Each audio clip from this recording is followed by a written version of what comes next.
They read my will while I was still alive, so I changed one name. I didn't know my children were planning my future while I was still breathing. I found out on a Sunday afternoon, standing in the hallway outside my own living room, holding a tray of tea that suddenly felt too heavy in my hands. They thought I was napping. My daughter whispered first, her voice sharp but controlled. "Mom won't notice.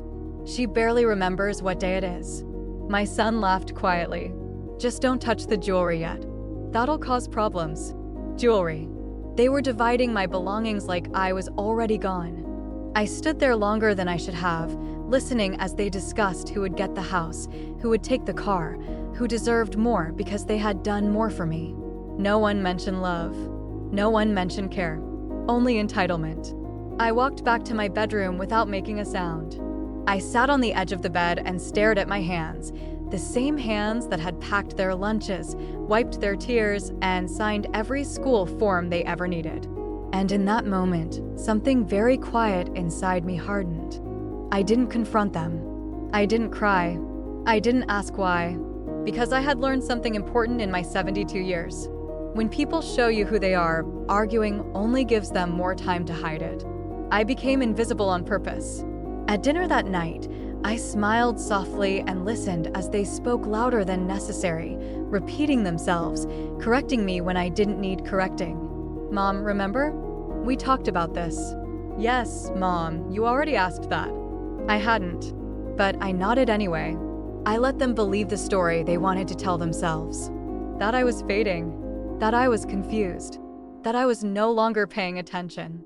The truth was, I had never been more aware. A week later, my daughter suggested we review important documents. She said it gently, like she was offering help. My son placed the folder on the table and said, "Just so we're prepared." Prepared. For my absence. I flipped through the pages slowly, letting my hands tremble just enough to sell the performance. They watched me closely, exchanging looks when they thought I wasn't paying attention. I signed nothing.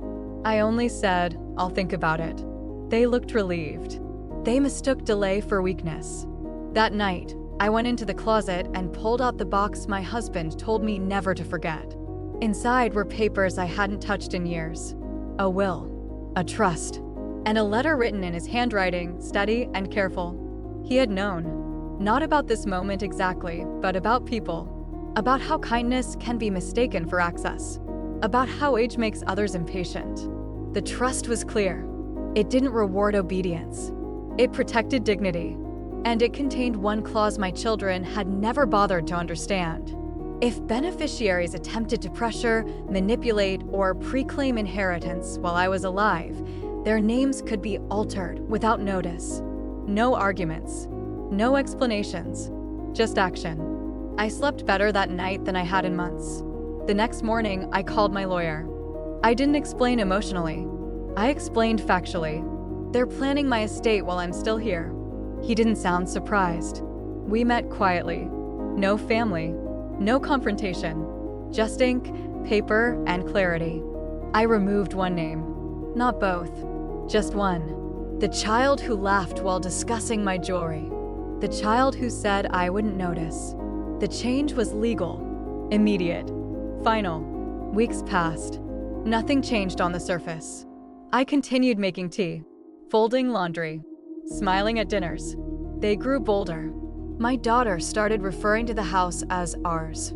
My son talked about renovations. They assumed the future was already written. Then I fell ill. Nothing dramatic. Just enough to bring everyone running. At the hospital, my daughter asked the nurse about power of attorney. My son asked about timelines. I watched from the bed, silent. When the lawyer arrived instead, their faces changed. He spoke calmly, respectfully, and then he said the sentence that ended everything. "There has been a revision." The room went very still. My daughter laughed nervously. "That's not funny." My son asked, revised how? The lawyer opened the folder. "One beneficiary has been removed." They both looked at me then. Really looked. As if seeing me for the first time in years. My daughter's voice cracked. "You did this behind our backs?" I smiled, not cruelly. Clearly. "You did this in front of my face." There was no shouting. No scene. just the sound of assumptions collapsing. They left early that day. I didn't stop them. I didn't chase explanations. Some lessons arrived too late to be softened. I'm home now. The house is quieter, lighter. I still love my children, but love no longer means surrender. I didn't punish anyone. I protected myself. And I learned something worth remembering. Respect disappears slowly, but consequences arrive all at once.